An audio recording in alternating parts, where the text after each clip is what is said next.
안녕하세요. 유튜브 넘버원 축구 분석 전문 채널 골 때리는 TV 배팅맨입니다. 자, 오늘 말씀드릴 영상은 축구토토 43회차에 들어와 있는 K리그 1, K리그 2 경기들 총 7경기에 대해서 말씀을 드려보려고 합니다. 정확하게 뭐 어느 팀이 이긴다, 비긴다, 진다가 아니라 각 팀의 상황적인 측면에 좀 중점을 맞춰서 말씀을 드리도록 하겠습니다. 결정자 같은 내용들은 어차피 최종픽 전에 다시 체크를 해봐야 되기 때문에 상황적인 측면에 대해서만 먼저 말씀을 드려보겠습니다. 자, 이 7경기를 말씀드리기 전에 축구토토 승무패 42회차 경기 결과들에 대해서 좀 말씀드릴 사항이 있어서 그 부분에 대해서 좀 말씀을 드려보도록 하겠습니다. 일단 지금 7경기가 끝난 상황이고 많은 분들이 결과적인 부분에 있어서 굉장히 당황을 하셨을 거라고 생각을 하고 저 또한 당황스러웠습니다. 뭐 악플 뭐 이런 것 때문에 그런 게 아니라 악플은 뭐 이제 지겹죠. 그냥 저는 바로 삭제하고 그냥 말아버립니다. 그럼 왜 당황스러웠냐? 그냥 틀려서 당황한 게 아니라 골 때리는 가족분들께 최종픽 영상을 올려드린 이후에 평소 같았으면 제가 그대로 구매를 합니다. 근데 이번에는 뭔가 챔피언스 리그이기 때문에 좀 더 생각해보고 구매 전까지 한번 배당 변화하는 것도 파악을 해보자라고 생각을 하고 기다려 봤습니다.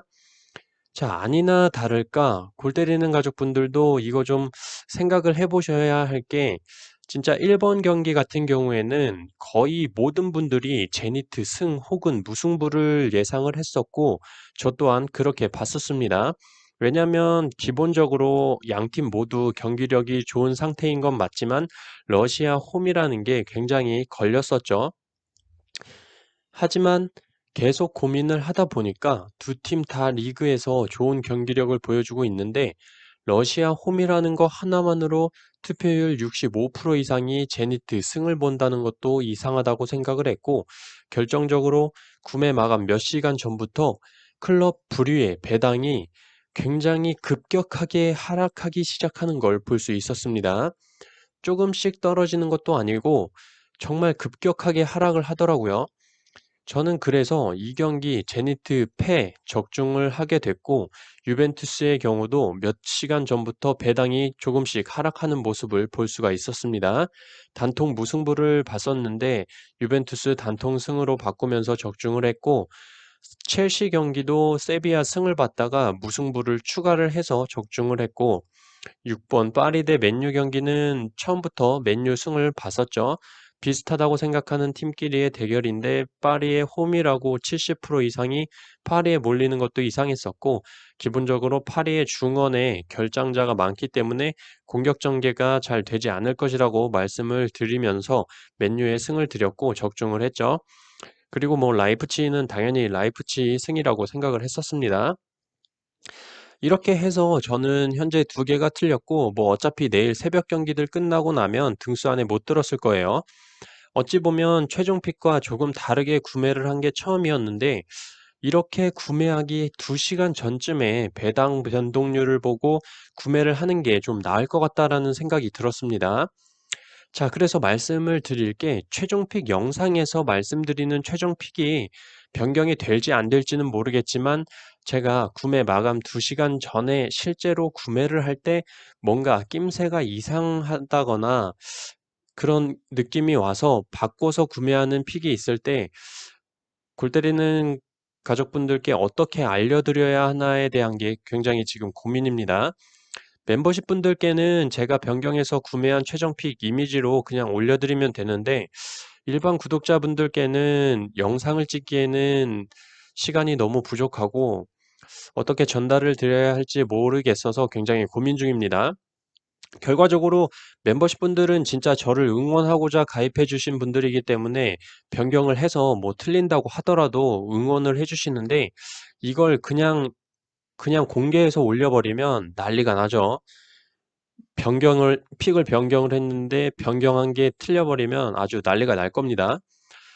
자, 어쨌든 저는 최종픽 영상에서 공유드리는 픽에서 웬만하면 안 바꾸고 그대로 구매를 할 건데 혹시 모를 이번 42회차 같은 상황이 올 수 있을 것 같아서 대비를 하고자 골 때리는 가족분들 생각은 어떤지 한번 여쭤보고 싶습니다. 자, 본론으로 들어가서 축구토토 승무패 43회차 K리그 1, K리그 2 7경기 말씀드려 보기 전에 좋아요. 항상 말씀드리죠. 좋아요 눌러주시고 처음 보시는 분들께서는 구독 누르고 좋아요 눌러주시면 감사하겠습니다. 누르셨으면 시작해 보도록 하겠습니다. 자, 1번 경기 FC 서울 대 강원.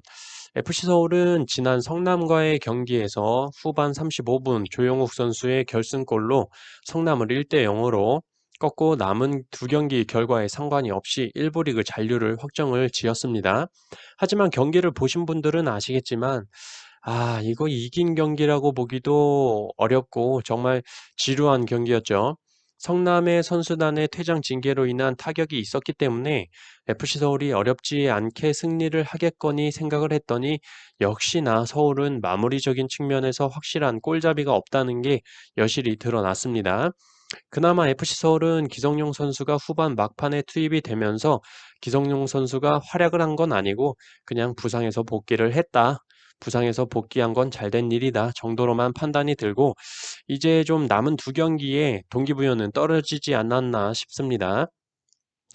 강원은 인천과의 마지막 홈경기에서 3대1로 대승을 거뒀습니다. 부산, 성남, 인천까지 멀티 득점 이상을 기록하면서 파이널 B그룹에서 한 경기도 내주지 않으면서 3연승을 기록 중입니다.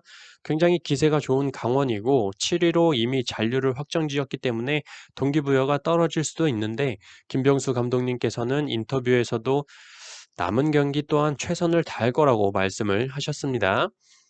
자, 그렇다면 두 팀 모두 잔류가 확정된 상황인데 차이점은 감독의 의지에서 나타나지 않을까 생각합니다. FC서울은 지금 당장 감독을 선임하는 게 최우선입니다. 박혁승 감독 대행은 아시아 챔피언스 리그 참가팀 감독에게 요구되는 P급 지도자 자격증을 보유하지 않고 있기 때문에 서울이 감독을 구하고 있는 것으로 알고 있는데 아놀드 호주 감독도 FC 서울에 오지 않는다고 협상이 결렬이 됐고 조만간 감독을 선임하긴 할 텐데 강원과의 경기 전에 감독이 선임이 된다면 FC 서울 사이드를 봐야 될 것 같고 그게 아니라면 마지막까지 최선을 다하겠다는 김병수 감독님의 강원을 선택하는 게 맞지 않나 생각합니다. FC 서울의 감독님이 새로 온다면 다들 뭐 아침 나가려고 잘 보이려고 열심히 뛸 거 아니에요. 그렇죠? 그렇기 때문에 좀 더 상황을 지켜보자라고 말씀을 드리고 싶습니다. 자, 2번 경기 제주 대 수원FC.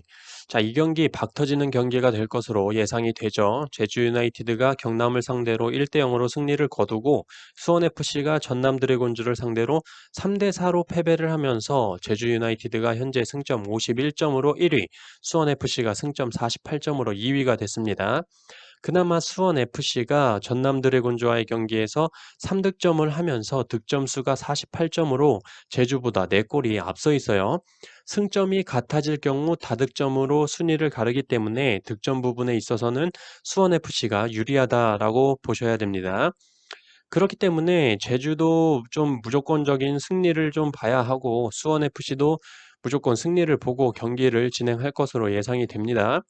제주는 지난 경기에서 공격적으로 활용하고 있는 윙백 정우재 선수를 빼면서 수원FC와의 경기를 준비하는 모습이었고 주민규 선수도 4경기째 지금 결장을 하고 있는데 그 정도의 부상은 아닌 걸로 판단이 들고 있어서 수원FC와의 경기에서는 이 두 선수가 나오면서 힘을 주지 않겠나 생각이 들고 있습니다.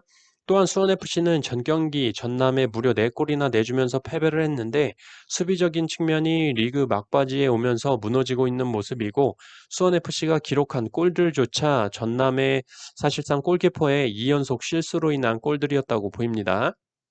일단 제주는 주축 선수인 주민규 선수와 정우재 선수가 출전하지 않을까 예상이 되고 제주가 홈에서 수원FC를 상대로 우세한 경기를 펼치지 않을까 예상이 되고 있습니다.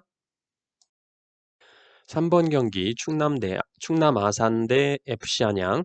자, 꼴찌와 꼴찌 바로 위의 대결이죠. 바로 10위 충남 아산과 9위 안양과의 대결입니다. 자, 제가 지난번에 얼핏 영상에서 말씀을 드렸는데 K리그2 경기를 보는데 내가 이 경기를 왜 보고 있는 건지 모르겠다는 생각과 함께 프로 선수들 경기에서 드로잉 반칙이 나오는 건 처음 봤다고 말씀을 드렸었죠. 자, 이런 말씀을 드리는 이유가 뭐냐면 사실 아산과 안양 도찐 개찐이다라고 볼 수가 있고 수비 실책도 서로 많고 골 결정력도 솔직히 이런 말씀 드리긴 그렇지만 더럽게 못 넣습니다. 그렇기 때문에 누가 이긴다 진다 확실하게 말씀을 드릴 수가 없어요. 그렇지만 충남 아산이 전 경기에서 안산을 상대로 엄청나게 두드렸던 장면들과 물론 결과적으로 골을 기록을 못하고 오히려 한 골 먹히면서 패배를 했죠. 어쨌든 유관중으로 홈에서 이기고자 하는 열망이 아산이 굉장히 높다라고 보이고 유관중 홈에서의 경기가 이번 안양과의 경기 이후에 제주와의 홈 경기가 있는데 제주와의 홈 경기는 솔직히 패배한다고 생각을 하고 관중들이 보는 앞에서 홈에서 승리할 수 있는 기회는 이번 FC 안양과의 경기가 마지막이라고 생각을 합니다. 그래서 일단 이 경기는 충남 아산 사이드로 생각을 하고 있습니다. 자, 4번 경기 인천 대 부산.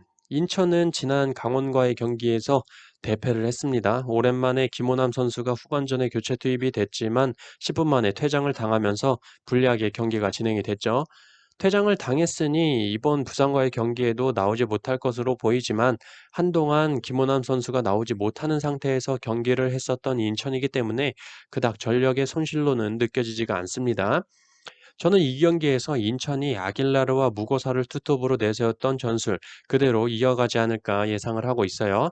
강원과의 경기에서 패배를 하긴 했지만 무고사 선수가 골을 기록하면서 골 감각을 유지하고 있다는 게 좋아 보이고 부산은 수원과의 경기에서 역시 공격적으로 답답한 모습을 보여줬습니다.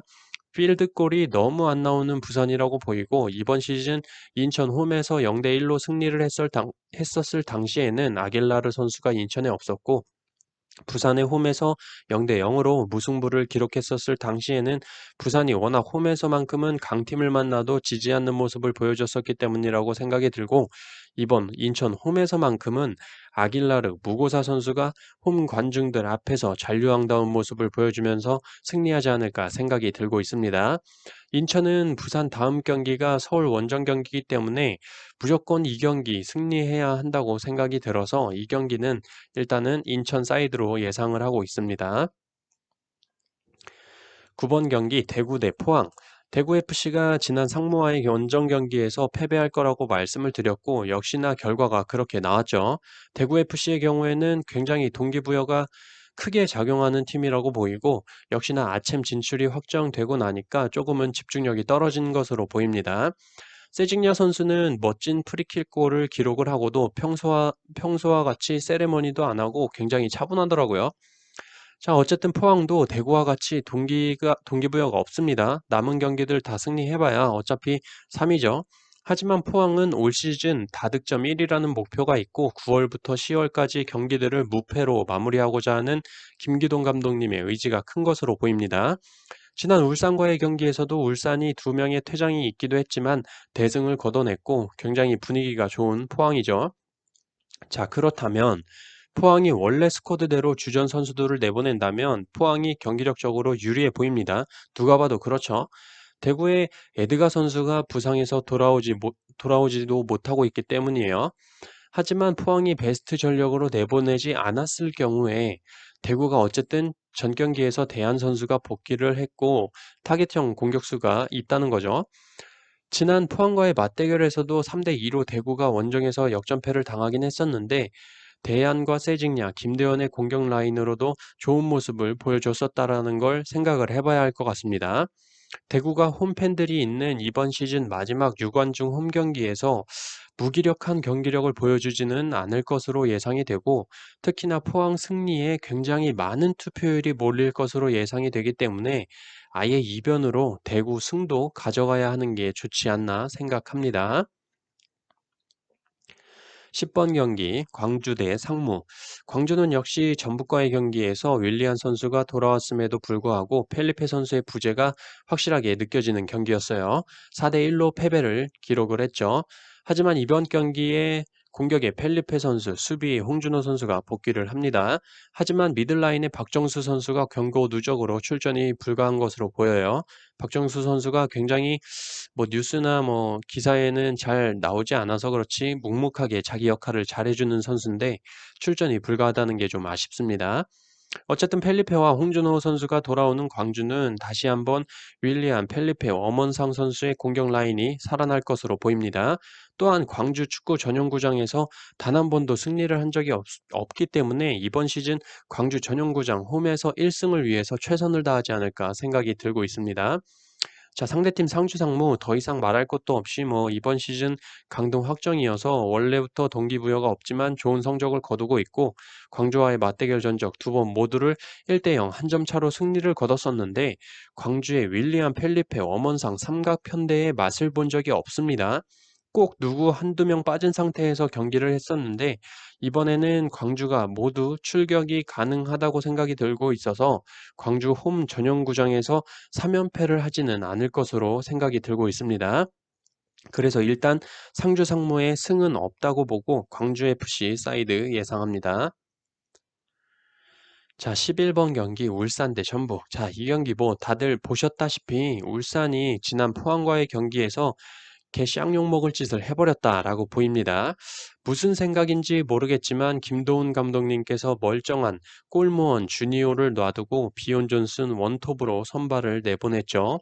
물론 전북과의 경기를 염두에 뒀다고 감안을 해보지만 포항을 상대로 무슨 자신감인지 모르겠는데 어쨌든 결과적으로 이 경기에서 비온 존슨 퇴장, 불투이스 퇴장, 4대0 대패까지 종합 선물 세트를 김도훈 감독님께서 받으셨습니다.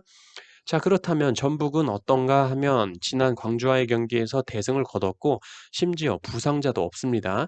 제가 말씀드렸었는데 전북의 공격에는 한교원 선수가 있어야 한다고 말씀을 드렸었는데 역시 복귀한 한교원 선수의 활약이 좋고 지난 광주전에서 몸살로 엔트리에서 빠졌었던 홍정호 선수까지 정상 상태로 돌아오면서 울산전을 앞두고 부상 한 명 없는 완벽한 상태의 전북이 만들어졌습니다. 심지어 두 번의 맞대결 전적에서도 울산을 상대로 전북이 모두 승리를 했었고 한교원 선수는 울산과의 두 번의 맞대결에서 모두 골을 기록을 했었죠. 모든 상황들이 전북의 승을 가리키고 있고 울산의 이점이라고 볼 만한 점은 그나마 홈 경기라는 점 하나인데 상황을 역전시킬 만큼의 이점은 아니라고 생각이 들고 전북 현대 선수가 퇴장을 당하거나 이런 외적인 변수가 없이는 울산의 단통 패배 예상합니다. 자, 오늘 이렇게 전체적으로 K리그 1, K리그 2 경기들에 대해서 현재 상황은 어떤지 감을 한번 잡아봤습니다. 결장자나 FC 서울 같은 경우는 감독 선임되는 상황도 고려를 해봐야 될 것 같고, 금요일 최종 분석에서는 골대법도 말씀을 드리고, 추가적인 단서들에 대해서도 모두 말씀을 드리도록 하겠습니다. 그리고 앞에서 말씀드린 대로 최종픽 영상 업로드 이후에 뭔가 구매 마감 전까지 뭔가 갑자기 변동이 되거나 갑작스러운 상황이 생기면 일단은 멤버십 분들께는 최종픽 이미지를 구매 마감 2시간 정도 전에 다시 한번 업로드 해드리도록 하겠습니다. 바뀐 게 없으면 당연히 기존에 올려드린 픽 참고하시면 되는 거고 최종픽 영상에서 바뀌는 게 없을 수 있는데 혹시라도 이런 42회차 같은 상황들이 벌어질 수 있으니 그때를 대비해서 말씀을 미리 드리는 거예요. 자, 그러면 저는 축구토토 승무패 43회차 최종 분석 및 최종 픽으로 금요일 밤 찾아뵙도록 하겠습니다. 이상입니다.